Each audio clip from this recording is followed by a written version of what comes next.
Les saludamos con todo cariño en el nombre del Señor de parte de la Primera Iglesia Bautista de Rivas, contribuyendo con la difusión del mensaje de la palabra de Dios. Estamos cerrando, estamos concluyendo algunos temas que se desprenden de la teología de la Reforma y que, como hemos dicho, son producto de una reflexión valiosa del doctor Juan Stam. En esta ocasión vamos a detenernos en la Iglesia reformada, siempre reformándose.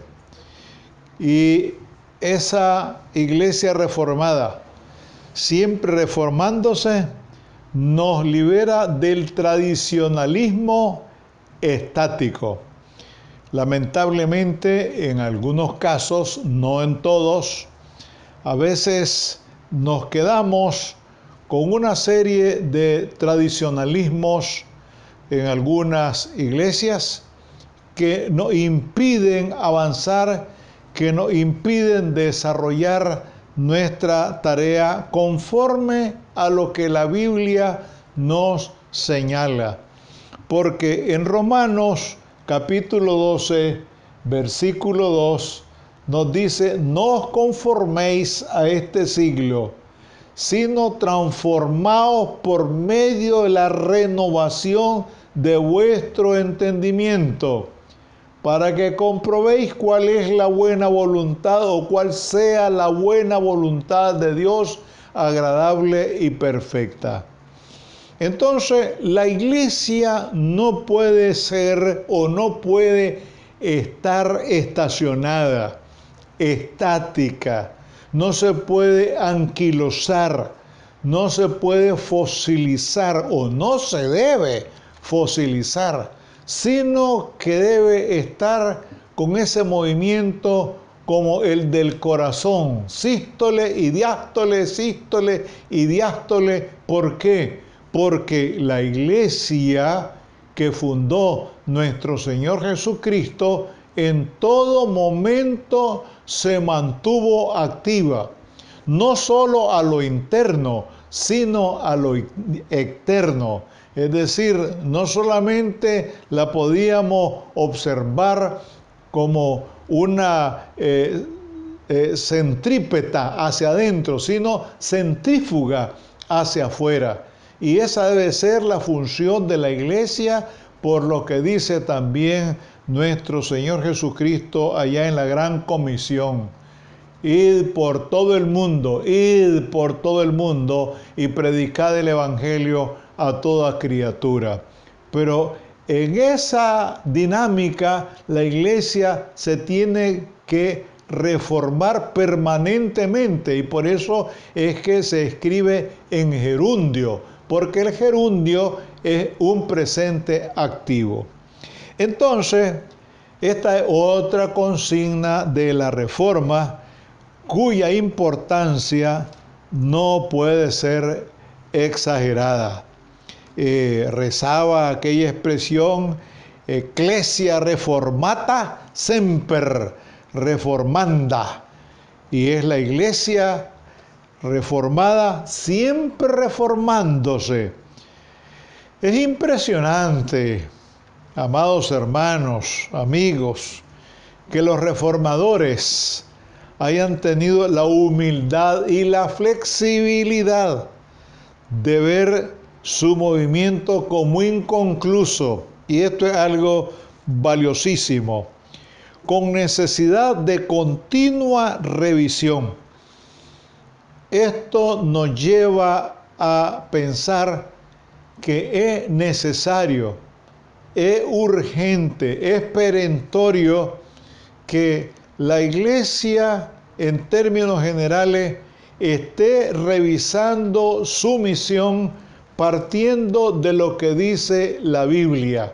Es decir, nosotros tenemos los parámetros aquí en las Sagradas Escrituras, y de acuerdo a esos parámetros evaluar nuestra labor, nuestra tarea, para ver si estamos respondiendo a las demandas, si estamos respondiendo a la misión que nuestro Señor Jesucristo nos ha encargado.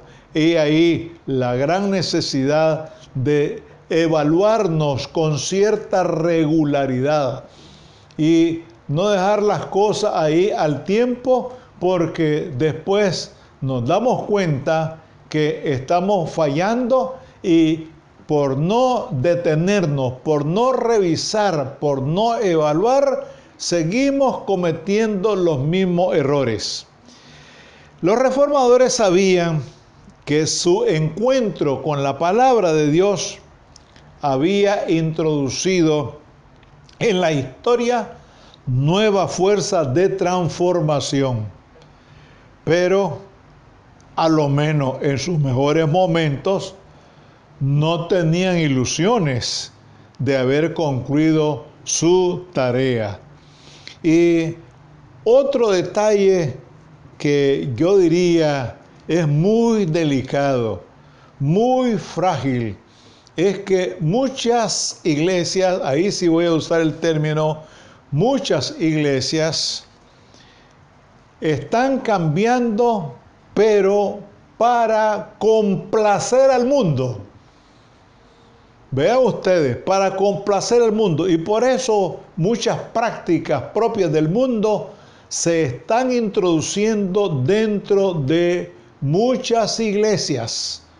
Y esto tiene que ver hasta con cierto tipo de música, con la estridencia, con esos humos, con luces y cosas por el estilo. Como quien dice, vamos a complacerlo. No. Esto no se trata de complacer, sino de obedecer y de someternos y sujetarnos a lo que la Biblia nos dice. Y ahí muchas iglesias están fallando porque se están mundanalizando. Están permitiendo que las corrientes de este mundo se introduzcan dentro de la liturgia, dentro de las celebraciones. Y en ese sentido hay que tener mucho cuidado, muchísimo cuidado, porque cuando el mundo está entrando a la iglesia se va desnaturalizando y eso es fatal. Bien, entonces, el gran mérito histórico, diríamos, de los reformadores fue el de haber hecho un buen comienzo, muy dinámico, y precisamente de no pretender haber dicho la última palabra, como se dice en latín, per secula seculorum, por los siglos de los siglos. Porque cuando una iglesia llega a ese punto, pues permítanme decirle, una iglesia que ya se estacionó, se petrificó, se fosilizó, porque no está buscando nuevas formas, nueva estrategia, nuevos métodos, partiendo de lo que dice la Biblia, para el engrandecimiento, para la renovación y para seguir reformándose conforme a lo que nos señala San Pablo en Romanos 12:2. Un cambio para crecer, no un cambio para decrecer o para retroceder. Hay un fenómeno típico en los movimientos históricos que consiste en que después de comenzar con la espontánea creatividad de una búsqueda dinámica, poco a poco se van institucionalizando hasta perder casi totalmente la flexibilidad de sus inicios y su originalidad de sorprender con el mensaje de la palabra de Dios. Es decir, La palabra del Señor debe ser tal y debe ser expuesta de tal manera que nos diga, nos enseñe y que descubramos cómo estamos y cómo vamos.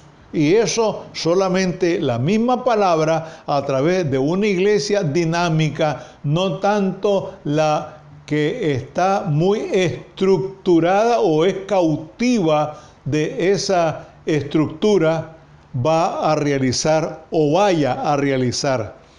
En muchos casos, este proceso termina en un estado senil de arteriosclerosis institucional. Ahí está el gran problema. Ahí está el problema.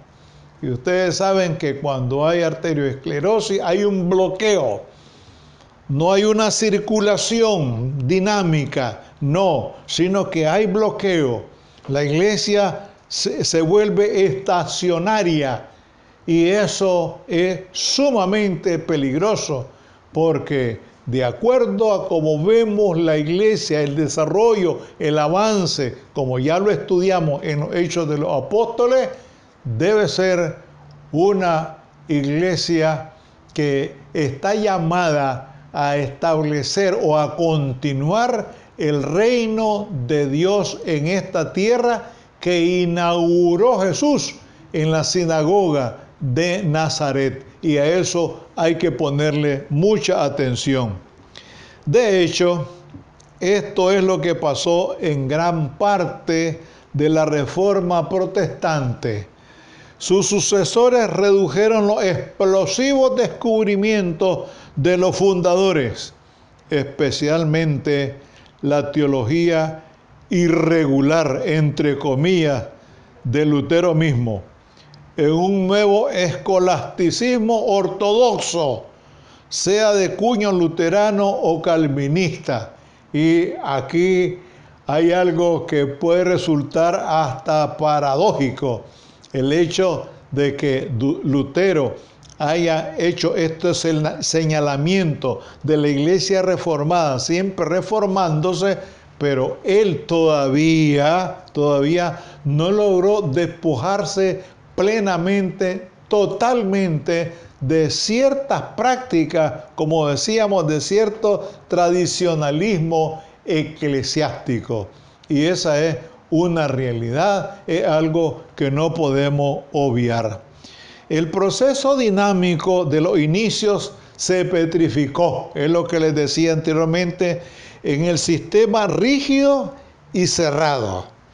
Siglos después, el fundamentalismo norteamericano resucitó a ese escolasticismo protestante en una nueva reencarnación histórica. Vean ustedes cómo se ha movido todo esto y es ahí la importancia del estudio de la historia de la iglesia. Porque a pesar de todos los errores que ha cometido la iglesia, recordemos, es una institución divina, fue establecida precisamente por Jesucristo. El hecho de que los humanos formemos parte de esa iglesia, pues nos vamos a encontrar con una serie de escollos, con una serie de dificultades, producto precisamente de nuestra propia naturaleza. Pero la iglesia es de Jesucristo y recordemos que aunque se cometan muchos errores, la iglesia va a continuar, va a avanzar y va a prevalecer por lo que le dijo Jesús a Pedro allá en Mateo 16. Los reformadores anticiparon este peligro, y eso es importante, e implantaron en su teología defensas contra esa excesiva institucionalización y sistematización, en parte por factores adversos del siglo XVII, sobre todo el surgimiento del racionalismo escéptico. Los sucesores de ellos buscaron una falsa seguridad en la fortaleza teológica de su ortodoxia inflexible. Entonces, aquí nos encontramos nosotros con una serie de situaciones y una serie de manifestaciones, en algunos sentidos contradictorias, en otros sentidos tal vez con cierta afinidad, sobre todo por el aspecto de la ortodoxia. La ortodoxia tiene que ver con la sana y recta doctrina. Contra todo eso, los ataques de pensadores fueron devastadores, pues en el siglo XX volvió a surgir con gran dinámica el principio de la Iglesia reformada, siempre reformándose. Así es que anhelamos que la Iglesia de Jesucristo sea siempre un movimiento muy activo, vibrante, permanente, y que contribuya a que el reino de Dios se extienda sobre esta tierra. Gracias, Señor, porque tú estableciste una iglesia muy activa, muy dinámica, una iglesia que se proyectó siempre hacia la comunidad. Permite, Padre, que nosotros seamos consecuentes con esa iglesia que tú estableciste y sobre todo con los principios que tú nos has enseñado y que nos enseña en tu palabra. Gracias, Señor, en Jesucristo, tu Hijo amado. Amén.